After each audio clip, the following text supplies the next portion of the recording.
Subscribe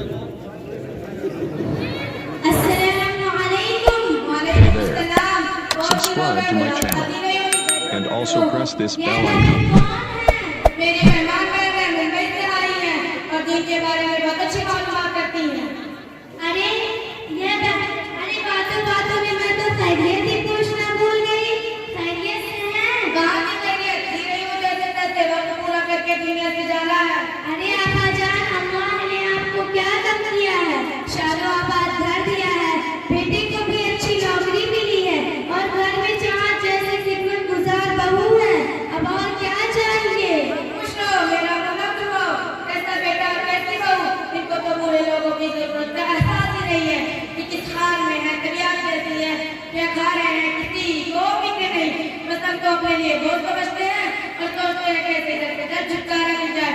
और बहू वाले को तो पूछो ही मत, नवाबजादी की सुबह ही 9 बजे होती है। ना घर की सफाई, ना नाश्ता, ना चाय, ये सारी बातें घर के बड़ों के सिखाने से आती हैं। लगता है इसको कुछ भी सिखाया नहीं देना। और क्या बताऊं मैं कि अपने मायके का कोई आ जाता तो बिछी बिछी जाती। जब हमारा कोई आ जाता तो कुछ भी परवाह नहीं, न देने के लिए हाथ बढ़ते, न बनाने के लिए पैर। नाटक शुरू हो जाता है, कभी सर में दर्द, कभी पेट में दर्द, कभी वहाँ दर्द, कभी यहाँ दर्द। और खाने का हाल तो पूछो ही मत। चाय बनाती है जैसे काली अमावस की रात, और दाल बनाती है जैसे तला हुआ मतलब पानी, और चावल बनाती है जिससे खाकर पेट में दर्द हो जाए। और 2 दिन के बाद मायके की याद आ जाती है और मायके पर से बन जाती और आने का नाम ही नहीं लेती। अरे आपा जान, आपकी बहू इतने सारे काम करती है, आप कुछ बोलती क्यों नहीं? देखा है, मैं बोलते बोलते तक आ चुकी हूँ। अब कुछ बोलो तो हमारे शहजादे के पेशाब पर पड़ने लगते हैं, इसलिए फूट पी के खामोश रहना पड़ता है। अरे मैं तो तुम्हें चाय पिलाना ही भूल गई। चलो मेहमान खाने में चल के चाय पीते हैं।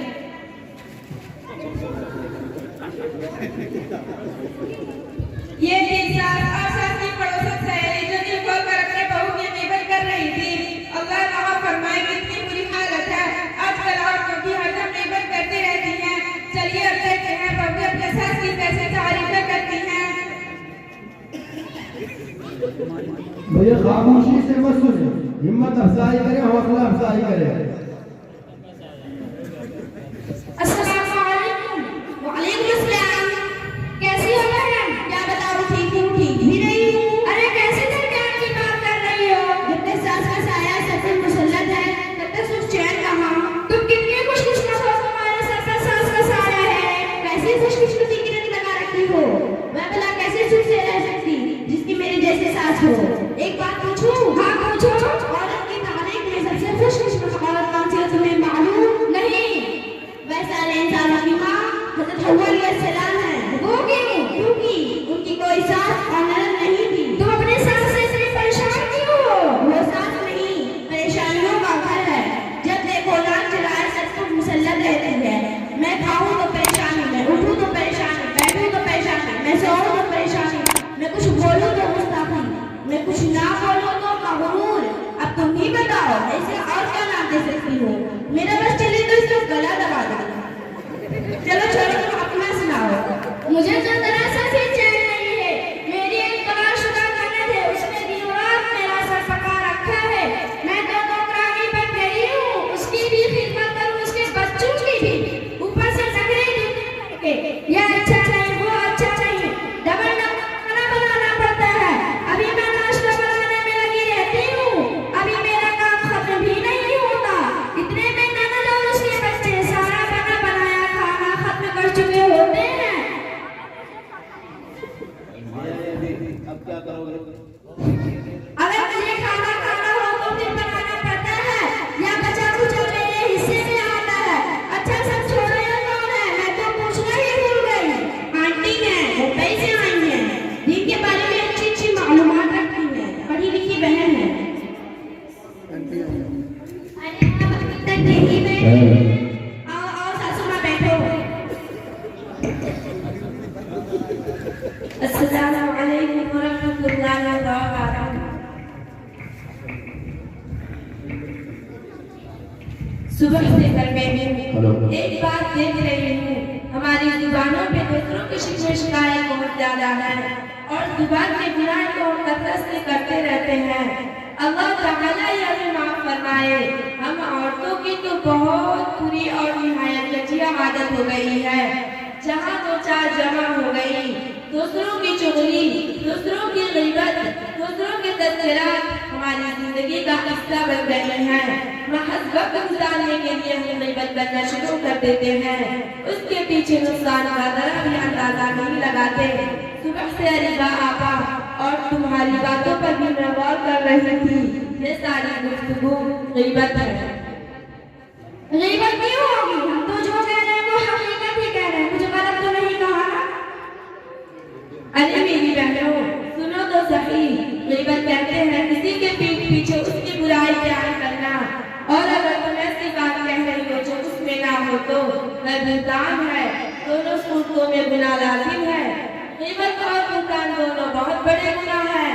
ग़ीबत के बारे में कुरान मजीद में इरशाद खुदावंद की है, अऊज़ु बिल्लाहि मिनश शैतानिर रजीम, बिस्मिल्लाहिर रहमानिर रहीम, वला यग़तब बअदुकुम बअदा, अयुहिब्बु अहदुकुम अन यअकुल लहमा अखीहि मैतन फकरिhtumuह वत्तक़ुल्लाह। क्या तुम में से कोई यह पसंद करेगा कि वह अपने खाए? इससे तो खुद तुम नफरत करते हो और अल्लाह से डरो। रसूलुल्लाह सल्लल्लाहु अलैहि वसल्लम ने फरमाया, लोगों को यह जुबान के पर गिराया जाएगा। ये गुनाह देखने में तो मामूली नजर आता है, मगर इसमें लज्जत बहुत है। अगर खुदा ना खास्ता किसी को इसकी लत लग गई तो उसकी आखिरत की बर्बादी में कोई शक नहीं, क्योंकि हम किसी की पीठ पीछे बुराई बयान करेंगे तो क़यामत के दिन हमारी नेकियां उसको दे दी जाएंगी जिनकी हमने ग़ीबत की थी, और हमारे नाम-ए-आमाल में कुछ भी नहीं रह जाएगा। फिर भी अगर उसका हक बाकी रहा तो उसके गुनाह हम पर डाल दिए जाएंगे।